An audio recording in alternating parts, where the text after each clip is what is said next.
Olá pessoal, tudo bem? Aqui é Pastor Lucas. Chegamos hoje à terceira semana da série sobre ansiedade, um tema proposto e iniciado pelo Heitor.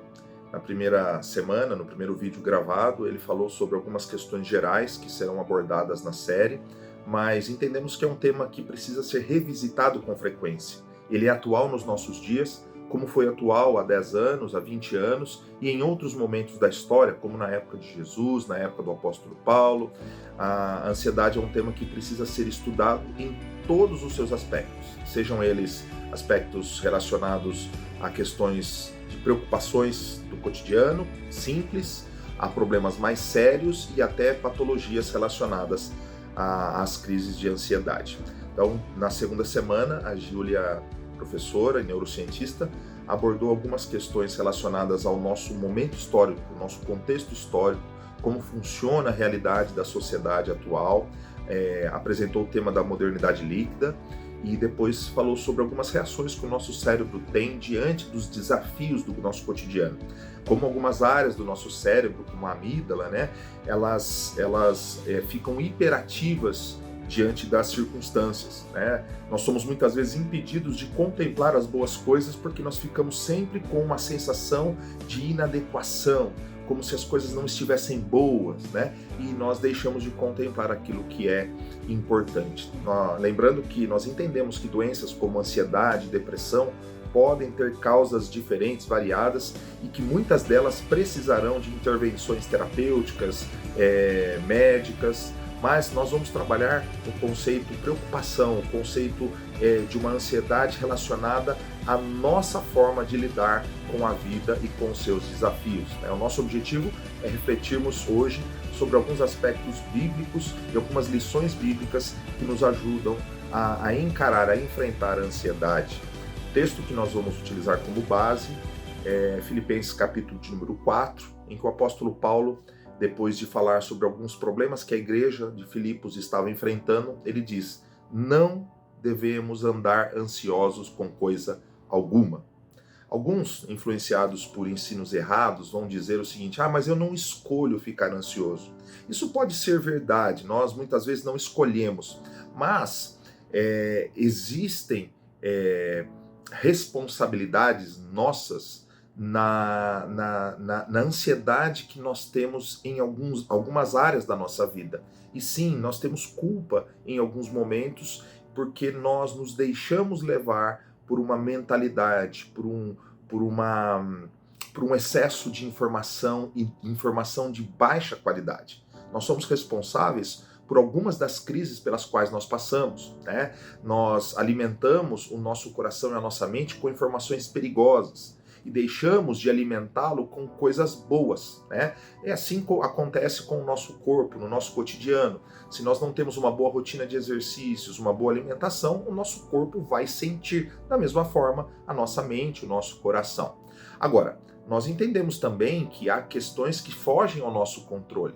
Você, por exemplo, pode fazer tudo certo no seu trabalho e de repente você se vê desempregado. Ao se ver desempregado, ao entender que no final do mês seguinte talvez você não tenha o recurso necessário para sobreviver, isso pode trazer um grau de ansiedade. Nós realmente não escolhemos isso. Um filho, por exemplo, doente, que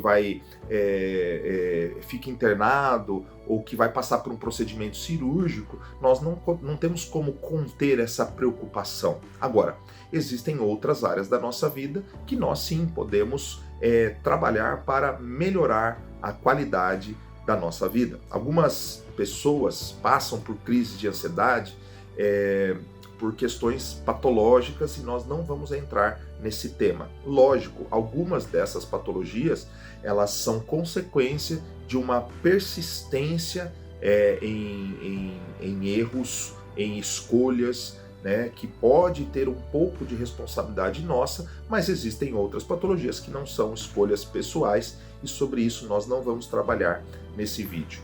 Aqui em Filipenses, a palavra traduzida por ansiedade tem a ver com preocupação com as coisas da vida, E sobre isso, Paulo nos dá a seguinte orientação: não andem ansiosos, antes sejam conhecidas diante de Deus os pedidos conhecidos diante de Deus, os pedidos de vocês, pela oração e pela súplica, com ações de graças.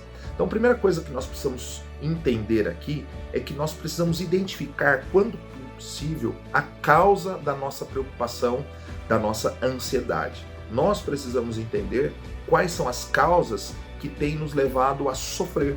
E em grande parte das vezes, a identificação é possível, né? O desemprego, o medo, a fome, a preocupação com o filho, o casamento, com o compromisso, um problema de relacionamento. Algumas vezes veremos que é o excesso de informação, a desorganização da nossa rotina que nos deixa ansiosos, né?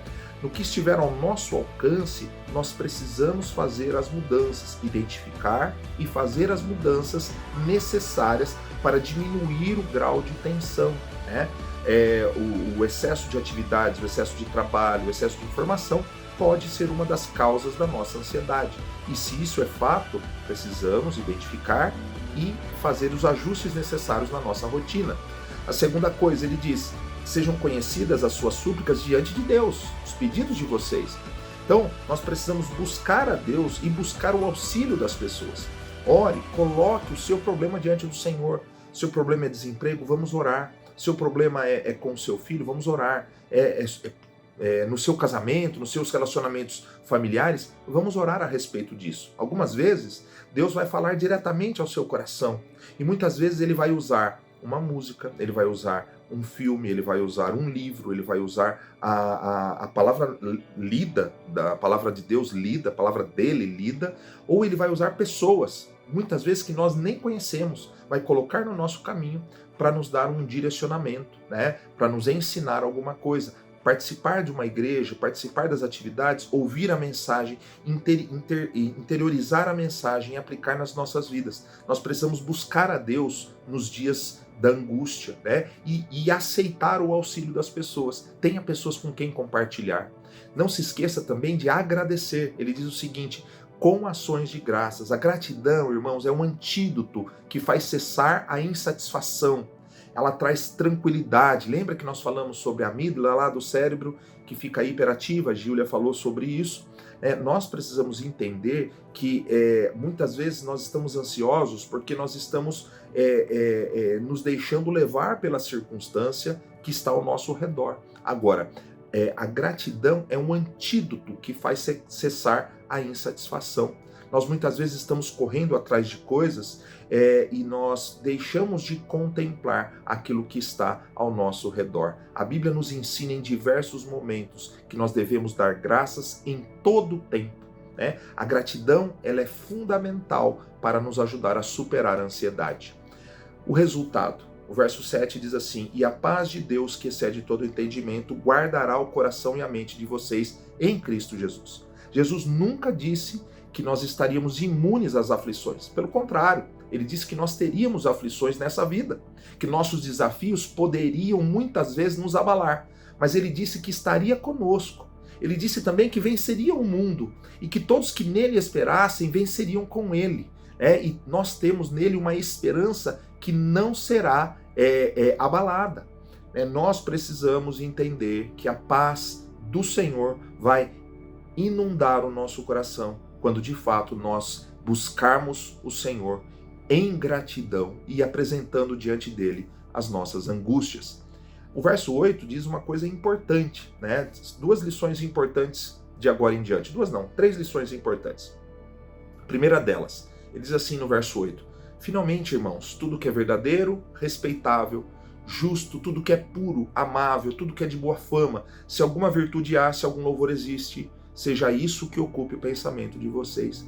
Então ele está dizendo o seguinte: ocupe a sua mente com aquilo que nutre a alma. Não caia na cilada da aparência, do consumismo, das pressões sociais, que em nada contribuem para uma vida cristã e uma vida comum saudável, né? Eu falo vida cristã porque a maioria dos irmãos que está assistindo esse vídeo é cristão. Se você não é cristão, eu digo para você que nutrir a mente com coisas boas é um passo importante para vencer a ansiedade, né? Organize a sua rotina para que o excesso de informação, o excesso de violência física e moral, verbal que nós temos visto na nossa sociedade seja diminuído do nosso cotidiano. Nós estamos expostos demais a informações de baixa qualidade e excesso de violência, né? Nós precisamos que essas informações não fiquem tilintando no nosso cérebro. Precisamos abastecer o nosso coração com aquilo que é belo, com aquilo que tem boa fama, é amável, é bom, é puro, né?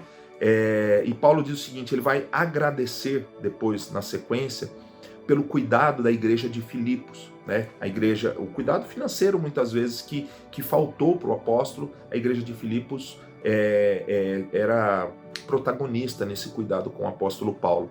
Mas ele vai destacar que em sua vida ele já havia passado por todas as circunstâncias, fartura, necessidade, exaltação e humilhação.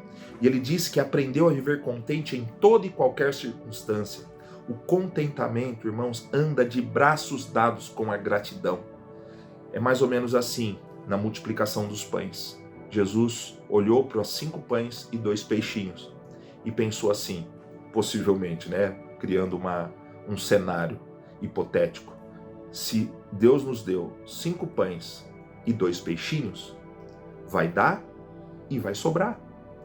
Então, o que Paulo está nos desafiando é que com a gratidão e o contentamento, vencer essa hiperatividade do nosso cérebro que está abastecido e bombardeado com informações ruins, com falta de esperança, com injustiça, com violência, com traições. Agora, quando nós abastecemos o nosso coração com a palavra de Deus, que está recheada de coisas, de promessas, de esperança, né? Nós então somos fortalecidos. E ele diz o seguinte, tudo posso naquele que me fortalece. Ele aprendeu a viver contente em toda e qualquer circunstância. Então, desenvolva uma vida de contentamento e lembre-se que a sua força vem do Senhor. É impossível não ficarmos ansiosos. Esse é um fato. Mas podemos prevenir algumas crises e sair de tantas outras. Primeiramente, identificando a causa dessa preocupação, buscando a Deus, né, em todos os momentos, apresentando a Ele as nossas súplicas, falando do nosso problema com alguém de confiança, né, entendendo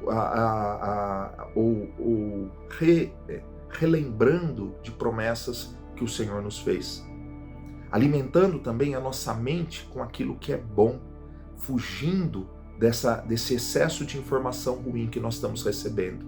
Por fim, desenvolvendo uma vida de gratidão e contentamento, afinal, a nossa força vem do Senhor. Queria agradecer por você ter chegado até aqui no vídeo e pedir a Deus que traga paz ao seu coração, uma paz que excede todo o entendimento, que o seu coração seja inundado dessa paz, dessa alegria, desse amor e da esperança que vem do Senhor. Que Deus o abençoe, uma grande semana.